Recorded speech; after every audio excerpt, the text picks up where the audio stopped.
नमस्कार व्यूअर्स, मैं हूं अमीश देवगन और आप देख रहे हैं वीकेंड का सबसे भरोसेमंद कार्यक्रम ये देश है हमारा। इस हफ्ते ये देश है हमारा में हम चर्चा करेंगे एक बहुत बड़े मुद्दे पर। क्या इस देश में हिंदू होंगे अल्पसंख्यक? 200 जिलों में हिंदू अल्पसंख्यक है, उसके पीछे की पूरी कहानी क्या है? यह समस्या कितनी बड़ी है, यह समस्या कितनी बड़ी हो सकती है, इसका पक्ष विपक्ष दोनों जानने और समझने की कोशिश करेंगे व्यूअर्स के साथ, यानी जनता जनार्दन के साथ। तो अभिनंदन है आपका वीकेंड के सबसे भरोसेमंद कार्यक्रम ये देश है हमारा में। क्या हिंदुस्तान में हिंदू अल्पसंख्यक होंगे? अल्पसंख्यक कौन, इसकी परिभाषा तय करने का वक्त आ गया है।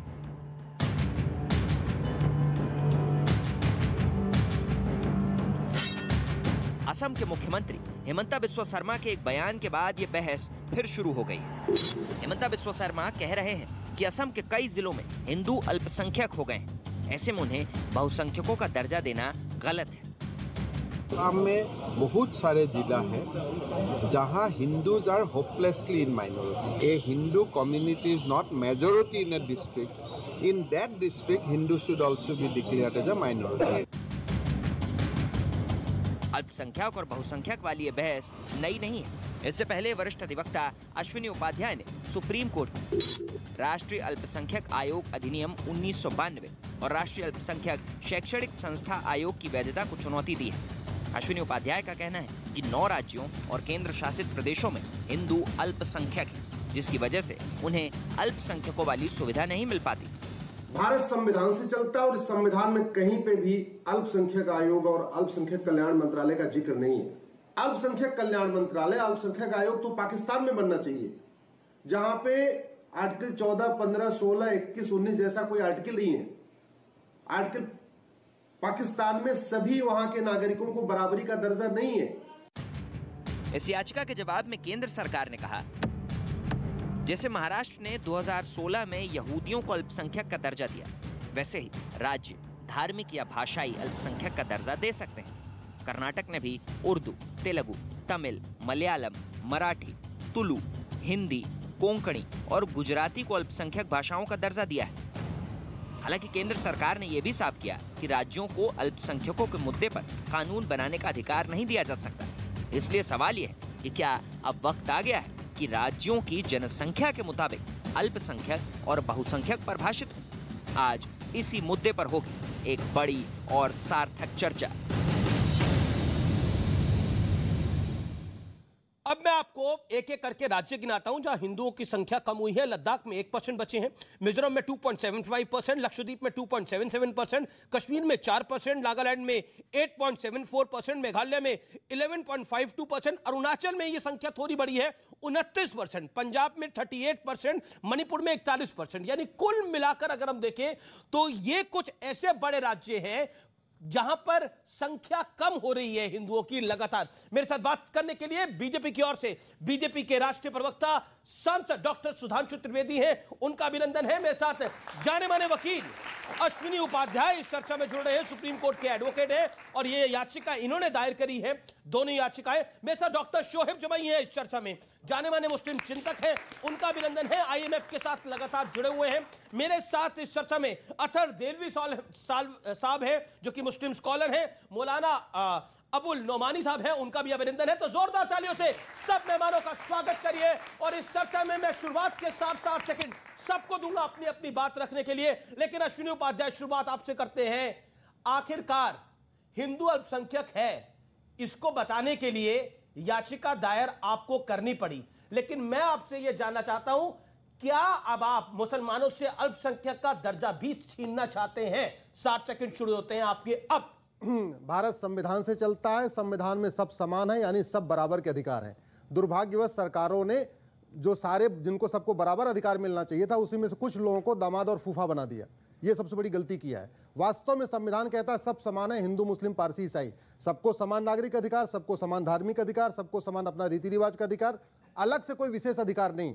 आर्टिकल 25 से 30 प्रोटेक्टिव आर्टिकल है, वो ये कह रहा है कि भाई इनको भी अपना काम करने देना, छेड़छाड़ मत करना, लेकिन उसके लिए अलग से अल्पसंख्यक कल्याण मंत्रालय, अल्पसंख्यक आयोग, ये पूरी तरीके से संविधान विरोधी है। संविधान में एक अक्षर कहीं पे भी अल्पसंख्यक कल्याण मंत्रालय का जिक्र नहीं, माइनॉरिटी अफेयर मिनिस्ट्री का जिक्र नहीं, माइनॉरिटी कमीशन का जिक्र मेरे नहीं। सवाल का जवाब 30 सेकंड बचे अभी। बिल्कुल माइनॉरिटी अफेयर मिनिस्ट्री खत्म होनी चाहिए, माइनॉरिटी कमीशन खत्म होना चाहिए। इसकी भारत में कोई जरूरत नहीं।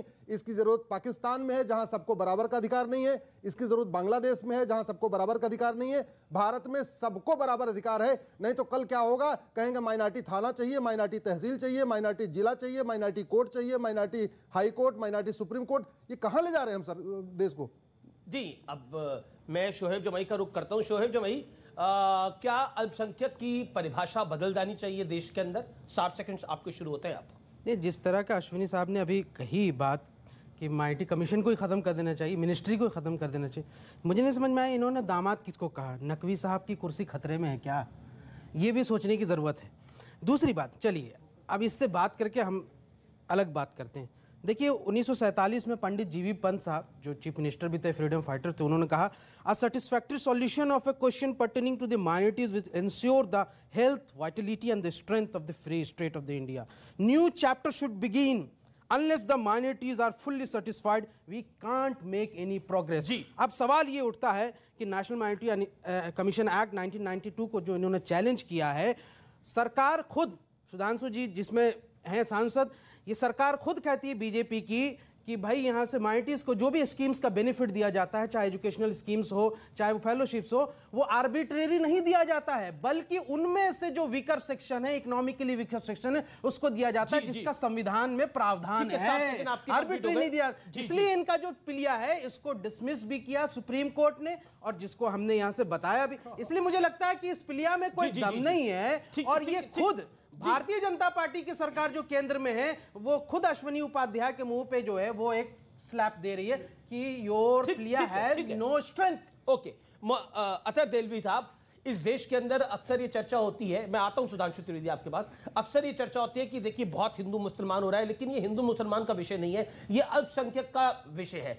ये तो सत्य है कि इस देश के अंदर अगर दूसरी बड़ी किसी की आबादी है तो वो मुसलमानों की है, तो अल्पसंख्यक का दर्जा क्यों?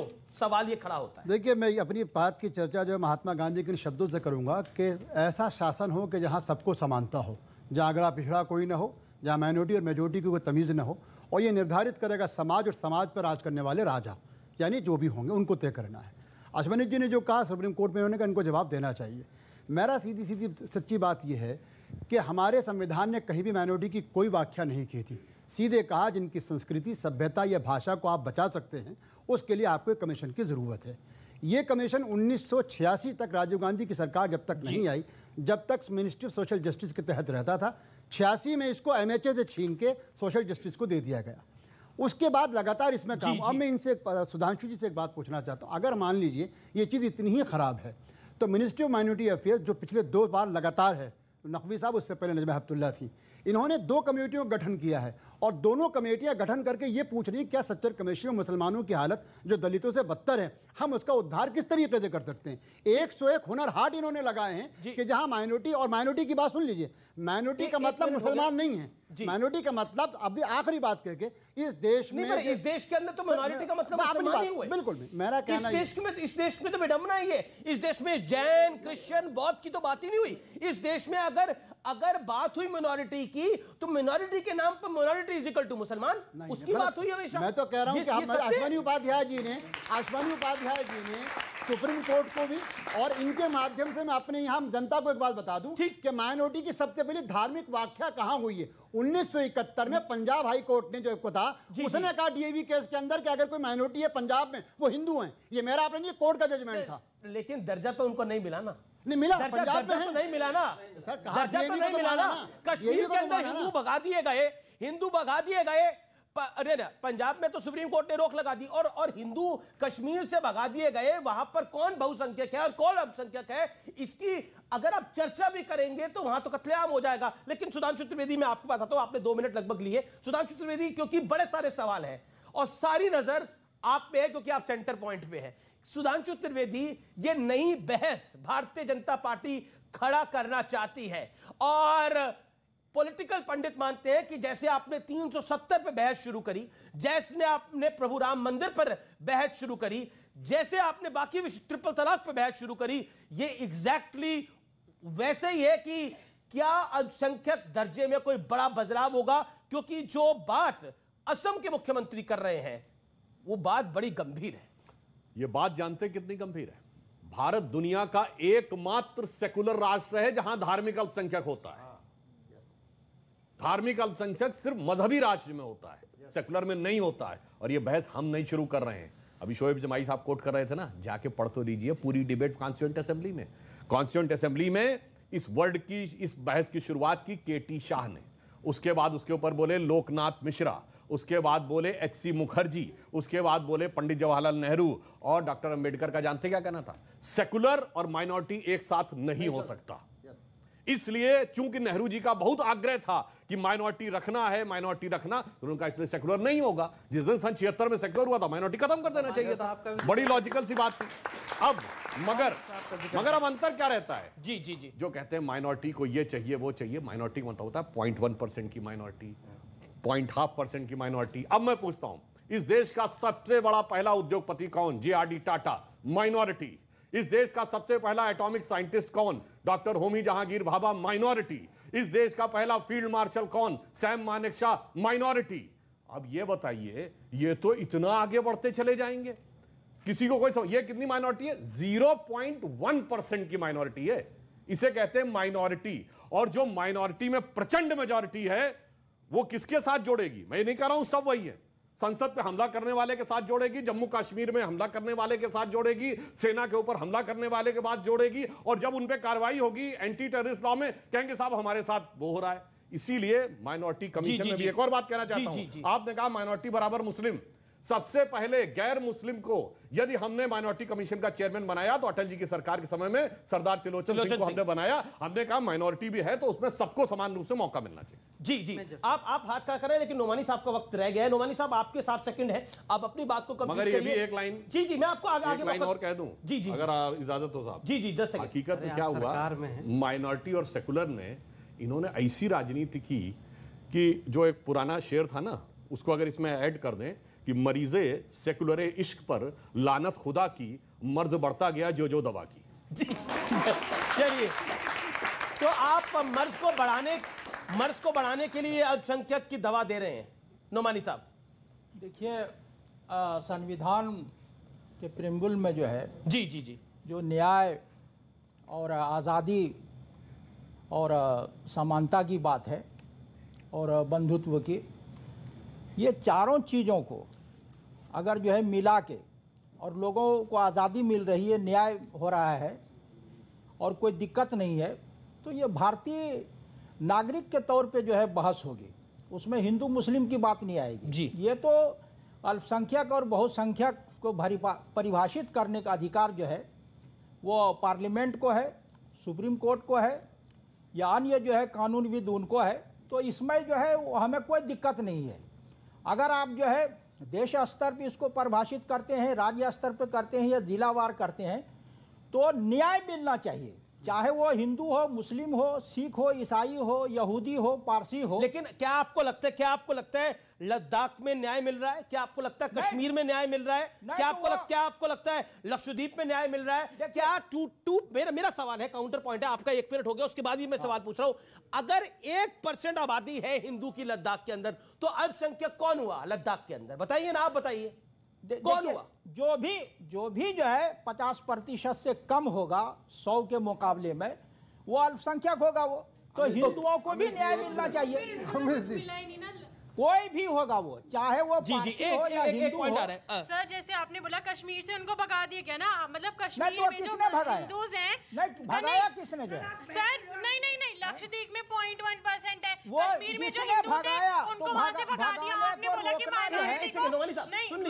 कि माइनॉरिटी को उनको सारी फैसिलिटीज मिलनी चाहिए। आपने बोला ना, चाहे कोई भी हो, सिख मुस्लिम कोई भी हो, ठीक है? तो वो जब आपने बोला उनको सर्विस प्रोवाइड करनी चाहिए, तो वो हिंदूज को प्रोवाइड करनी चाहिए थी कश्मीर में, लक्षद्वीप में। उनको तो वहां से भगा दिया ना, तो क्यों नहीं मिली उनको? और आपने बोला किसने भगाया? मस्जिदों से तकरीरें हुई भगाने के लिए उस समय।